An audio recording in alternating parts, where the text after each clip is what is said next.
karena memang kan zero burning, sehingga kayu itu tidak dibakar tapi dipinggirkan. Nah, ternyata banjirnya yang cukup besar mendorong itu menjadi bencana berlipat-lipat. Ini juga selanjutnya dari hidrometeorologi yang hari ini terjadi di Sumatera bagian utara, kami semua dengan Komisi 12 merasa sangat berduka dan kita berkomitmen untuk menjaga ini tidak terulang lagi dengan melakukan segala analisa awal pada lokasi-lokasi yang berpotensi berdasarkan indikasi dari Kementerian Lingkungan Hidup telah melampaui daya dukung daya tampungnya. Kita akan bersama-sama Komisi 12 untuk mendorong ini menjadi perhatian semua pihak, tidak kecuali pemerintah daerah di provinsi maupun kabupaten kota. Kemudian terkait dengan kasus hidrometeorologi, ya karena memang curah hujannya sangat lebat ya, semacam Aceh selama 2 hari di data kami ada 9,7 miliar kubik air turun hanya dalam 2 hari, sehingga seberapapun kapasitas transit-nya tentu tidak mampu, apalagi konsumsi transit-nya banyak sudah tidak memenuhi daya dukung daya tampung. Jadi kami dengan dukungan dari Komisi 12 akan melakukan penelusuran detail terkait dengan permasalahan ini, mulai dari sisi korporasi. Tentu kami mulai hari ini akan menarik kembali semua persetujuan lingkungan dari dokumen lingkungan yang ada di daerah-daerah bencana. Kemudian selanjutnya kami juga minggu depan sudah mulai memanggil entitas-entitas yang kami indikasikan berdasarkan kajian sementara dari data satelit berkontribusi memperparah dari bencana banjir ini. Jadi kami telah melakukan surat panggilan, jadi hari Senin kami harap mereka datang untuk menjelaskan sesuatunya. Kalau berikutnya besok kami atas izin teman-teman Komisi 12 di Komisi 12 akan langsung melakukan tinjauan laporan dan mengambil langkah-langkah yang diperlukan terkait indikasi-indikasi entitas yang kemudian dari perspektif langsung diindikasikan berkontribusi memperparah bencana ini. Kami hari ini juga telah memerintahkan telah meminta dukungan tadi meeting Zoom-nya seluruh universitas yang ada di daerah bencana untuk melakukan kajian-kajian detail terkait dengan upaya pemulihan dan penanganan serta analisis bencana ini kepada kami. Jadi kita telah bekerja sama dengan Kementerian Pendidikan Tinggi Saintek dan kemudian ditelurkan dengan kerjasama dengan semua universitas. Karena pelaksanaan kegiatan menteri hanya berbasis pada scientific base. Kami tidak mengambil langkah-langkah dengan perspektif dari menteri, tetapi perspektif dari semua expert yang memiliki kapasitas untuk memberikan rekomendasi kepada menteri terhadap langkah-langkah yang diperlukan. Perhatian serius memang kami fokuskan dulu si tahap 1 ini ke Batang Toru karena landscape-nya yang cukup unik ya, karena seperti V gini, semua airnya masuk ke tengah dan di tengah ini kota-kota itu berada, sehingga kita perlu melakukan langkah-langkah serius karena berdasarkan kajian peta satelit kami di bagian hulu yang harusnya berupa hutan, ini fungsinya secara tata ruang justru kepada pertanian lahan kering dan pertanian lahan basah. Padahal tempatnya di puncak ya, sehingga begitu terjadi bencana ya seperti ini. Kemudian ada indikasi pembukaan kebun sawit yang menyisakan log-log ya, yang tidak, karena memang kan zero burning, sehingga kayu itu tidak dibakar tapi dipinggirkan. Nah, ternyata banjirnya yang cukup besar mendorong itu menjadi bencana berlipat-lipat. Ini juga kami akan cek. Jadi semua potensi akan kami cek. Kami mohon dukungan kepada semua kita untuk dengan teguh menegakkan aturan lingkungan hidup pada posisi bencana ini. Kemudian di luar bencana ini, beberapa daerah rawan, segera kami akan notifikasi untuk mengambil langkah-langkah yang diperlukan, sehingga meminimalisir potensi-potensi kerugian pada saat itu juga harus terjadi. Karena hidrometeorologi ini berdasarkan proyeksi dari BMKG tidak berhenti hanya di situ, akan ngalir terus, dan ini semua memerlukan kita langkah-langkah adaptasi. Langkah-langkah adaptasi harus kita kedepankan untuk menangani ini, meskipun langkah-langkah mitigasi tetap kita lakukan, tetapi langkah adaptasi yang selama ini agak tertinggal kita naikkan skalanya, sehingga bencana-bencana ini harus kita hadapi duluan daripada kita negosiasi iklim yang tidak berkesudahan. Yang ada di depan kita adalah bencana karena kita di daerah tropis, pulaunya ada 17.000, kemudian berhadapan dengan dua samudra penting, maka itu potensi bencananya cukup sangat tinggi.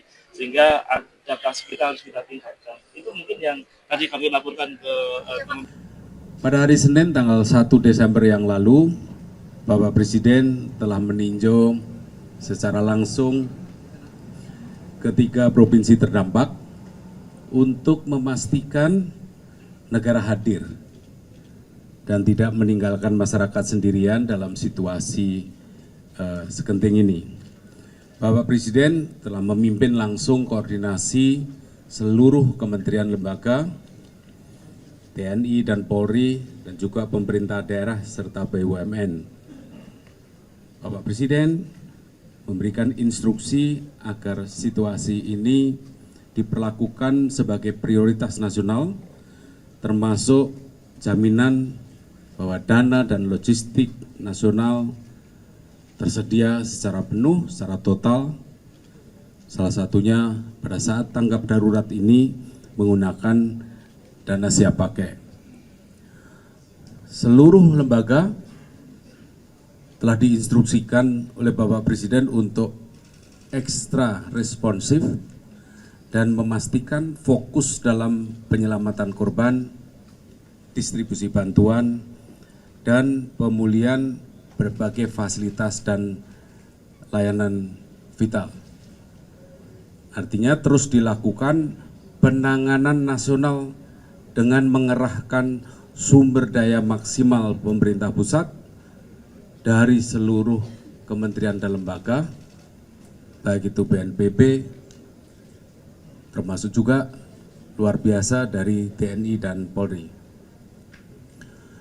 Berikutnya, pemerintah juga terus waspada dan siap siaga. BMKG sudah menyampaikan ada potensi hujan lebat, bahkan sangat lebat sampai akhir tahun ini, termasuk di wilayah Aceh, Sumatera Utara, Jawa, Kalimantan, Maluku, dan Papua. Dan ini kami telah mewaspadai dan mempersiapkan sedini mungkin untuk mengurangi risiko semaksimal mungkin. Pemerintah terus memastikan kelancaran pengiriman layanan dasar ke seluruh wilayah bencana. Kita telah mengirimkan lebih dari 500.000 ton bantuan dari berbagai pihak, baik itu paket sembako, makanan siap saji, obat-obatan, tenda, selimut, serta bantuan langsung lainnya untuk warga terdampak termasuk daerah yang jalur aksesnya terputus. Jadi tidak terdampak langsung, tapi terdampak tidak langsung karena akses logistiknya terputus. Dalam beberapa hari terakhir, struktur komando terus diperkuat. Posko terpadu di provinsi, kabupaten aktif, pos pendamping nasional dari BNPB, dari TNI, Polri, dan kementerian terkait sudah ditempatkan dan sistem distribusi logistik terus dipastikan kelancarannya. Untuk memastikan penyaluran bantuan dan evakuasi, pesawat angkut A400 telah diterjunkan untuk mobilisasi logistik berskala besar.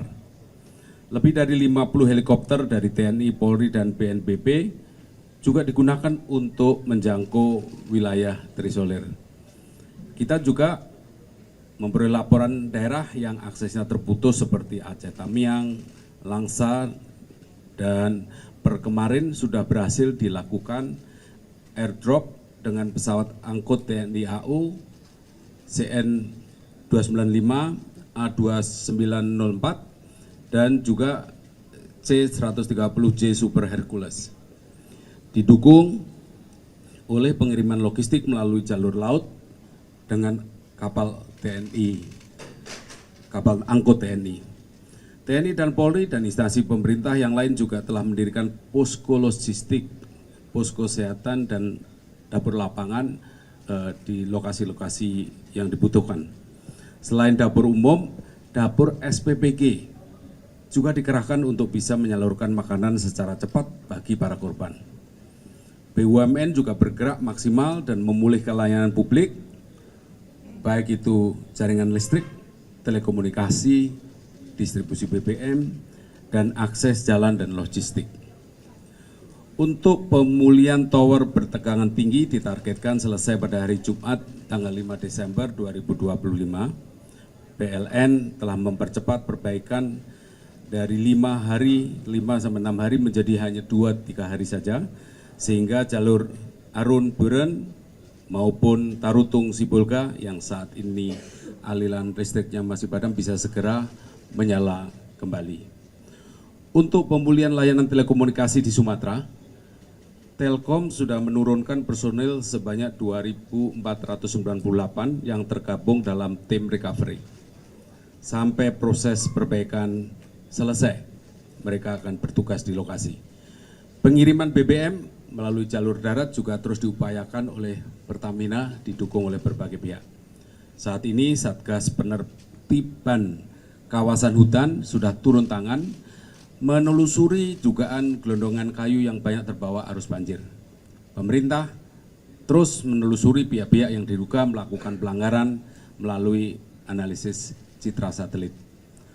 Untuk fase tata kelola rehab rekon juga sudah dikoordinasikan. Lead agency untuk fase tanggap darurat sekarang ini tetap BNPB. Fase rehab rekon telah mulai dipersiapkan. Targetnya dalam 100 hari dan timeline 1 tahun disiapkan agar publik dapat mengawasi capaian secara terukur. Fokus pemerintah bukan hanya membagi bantuan logistik seperti beras dan mie instan, tapi menjaga semua warga agar punya harapan untuk membangun kembali kehidupannya. Kami juga menyampaikan permohonan maaf apabila dalam upaya penanganan banjir dan longsor di Aceh, Sumatera Utara dan Sumatera Barat ini masih terdapat kekurangan. Tapi instruksi dari Bapak Presiden sudah sangat jelas, kita harus mengerahkan seluruh sumber daya dari pemerintah pusat, seluruh KL, TNI Polri, BNPB, agar setiap jam, setiap menit ada perbaikan, percepatan, dan peningkatan respon terhadap kebutuhan masyarakat. Kami juga ingin menyampaikan apresiasi solidaritas dari seluruh warga negara Indonesia yang ikut berkontribusi untuk membantu sesama anak bangsa. Marilah kita berikan juga apresiasi bagi seluruh petugas dan relawan yang berjibaku di tengah lapangan untuk menyelamatkan para korban dalam situasi yang sangat-sangat tidak mudah. Terakhir, kami mengajak seluruh pihak untuk menjaga semangat solidaritas dan tetap bersatu demi keselamatan dan recovery pemulihan semua pihak. Saya kira itu yang bisa kami sampaikan atas nama bapak-bapak yang ada di sini. Terima kasih.